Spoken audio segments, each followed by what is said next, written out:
دلته د کنړ شیګل ولسوالۍ کې دغه بند یوه لسیزه وړاندې په 1.5 جریبه ځمکه کې جوړ شوی دی. د دې بند مالک وایي له 2 کلونو راهیسې ورڅخه حاصل راټولوي او له دې لارې څخه د خپلې کورنۍ اړتیاوې پوره کوي. دا باغ تقریبا 10 کاله کېږي چې لګولی مې دی. 2 کال حاصل دی کله 2 کال حاصل کړی دی. په اول کال حاصل ډېر ښه، دریم کال باندې هم لږ کمزوری و، څلورم کال باندې هم کمزوری و. په وروستني 9 کال حاصل ښه دی او ښه په دې دی چې دوايي مې ورکړله، سره مې ورکړله. دی له وکفال حکومت څخه غواړي په کور دننه او بهر کې د دې ولایت د بڼونو محصولاتو لپاره د بازار موندنې ښه زمینه برابره کړي. په ورته وخت کې یو شمېر بڼوال وایي د بڼوالۍ برخه کې په مسلکي توګه روزنه نه ده ورکړل شوې او له اسلامي امارت څخه غواړي په دغه برخه کې له دوی سره همکاري وکړي.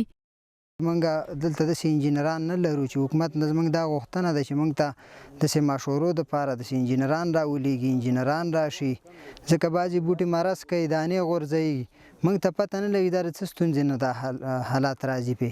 داسې د اوبو د ورکړې دا سیستم یې موږ ته نه دی معلوم، باید داسې مشورې والا موږ ته راولېږي. زموږ دا کومې مالټې چې موږ کرلې دي موږ ته چې دی د موسسو یا د حکومت نه چې دی وخت نا وخت راشي دا وګوري، د نږدې نه دا مودا کې د کوم مسایل دا موږ ته راکړي.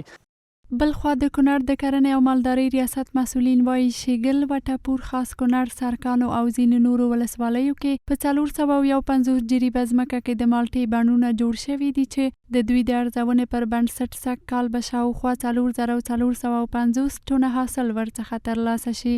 تیر کال خو تقریبا 3800 ټنه حاصلات ورکړي دي.